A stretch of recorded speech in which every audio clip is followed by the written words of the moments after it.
ចាសួស្តីជំរាបសួរពុកម៉ែបងប្អូនទាំងអស់គ្នាជាទីស្រឡាញ់ចាសុខសប្បាយទេពុកម៉ែបងប្អូនចាអញ្ចឹងថ្ងៃនេះចានាងខ្ញុំចាអឺបានតែម្ហូបមួយមុខទេគឺឆាននងចាអញ្ចឹងហេតុអីក៏ខ្ញុំឆាននងដោយសារតែននងគឺជារបស់ក្នុងស្រុកយើងអញ្ចឹងវាសម្បូរអញ្ចឹងណាបងប្អូនទាំងអស់គ្នាហើយការឆាននងហ្នឹងគឺចាវាជាបន្លែធម្មជាតិដែលយើងចាហូបទៅគឺមានសុខភាពល្អហើយធ្វើយើងមានកម្លាំងផងដែរអញ្ចឹងហើយនាងខ្ញុំក៏ចាម្ហូបថ្ងៃហ្នឹងគឺនាងខ្ញុំជ្រើសរើសចាយកឆាននងចាអឺដើម្បីធ្វើជាម្ហូបថ្ងៃត្រង់របស់នាងខ្ញុំអញ្ចឹងណាពុកម៉ែបងប្អូនឥឡូវនេះក្រោយពីបានលាងបន្លែប្លុកចាហើយអស់ហើយហាន់សាច់ហើយអស់ហើយនាងខ្ញុំក៏ចាប់ផ្ដើមបំពងខ្ទឹមចាឲ្យឈ្ងុយមកនាងខ្ញុំក៏ដាក់សាច់ហើយក៏ដាក់ស្ករបន្តិចចាប៊ីចេងបន្តិចចាប្រេងខ្យងបន្តិចទឹកត្រីបន្តិចចាគ្រឿងក្រៅសមុកទាំងអស់ចាដាក់ឲ្យល្មមតែម្ដងហើយនាងខ្ញុំឆាទៅឆាមកហើយបន្ទាប់មកនាងខ្ញុំក៏ចា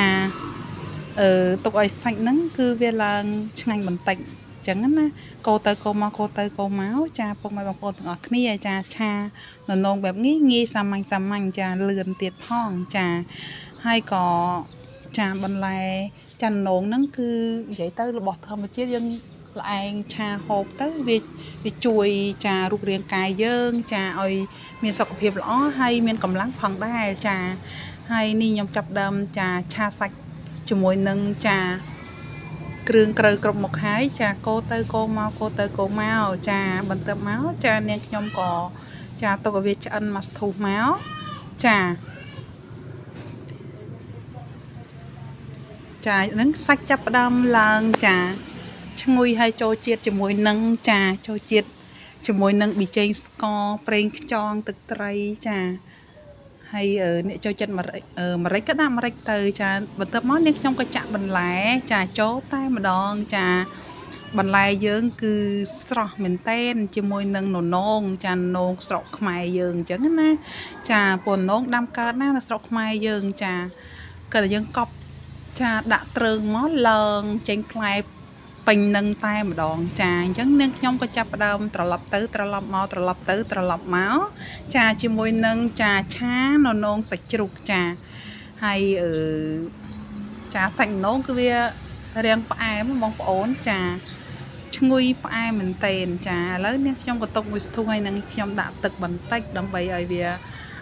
មានទឹកហិតបន្តិចអញ្ចឹងណាចាដាក់ទឹករាងចាខ្ញុំដាក់ទឹកច្រោះអញ្ចឹងណាពុកម៉ែបងប្អូនចាហើយឥឡូវនេះចាចាប់ផ្ដើមចាខ្ញុំទុកមួយសន្ទុះហើយគឺចាប់ផ្ដើមចាឆាយើងក៏ចាប់ផ្ដើមពុះ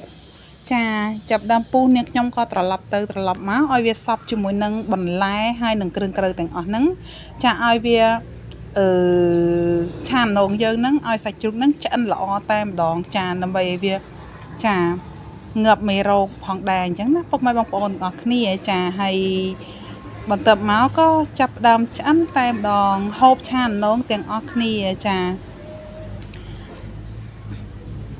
បងប្អូនថ្ងៃនេះបានម្ហូបអីដែរពុកម៉ែបងប្អូនបានប៉ុន្មានមុខដែរចំណែកនាងខ្ញុំបានតែមួយមុខទេគឺឆាននងនឹងហើយដាក់ម្ទេសហឹរតិចមកដឹងតែឆ្ងាញ់ហ្មងអញ្ចឹងណាបងប្អូនចាផ្អែមឆ្ងាញ់ជាមួយនឹងនងអញ្ចឹងណាចាហើយវាជួយឲ្យសុខភាពយើងល្អផងដែរយើងល្ឯងហូបនងធម្មជាតិអញ្ចឹងណាចាហើយមានម្ទេសមួយមកដឹងតែឆ្ងាញ់ចាហ្នឹងចាប់ដើមចាឆ្អិនបតា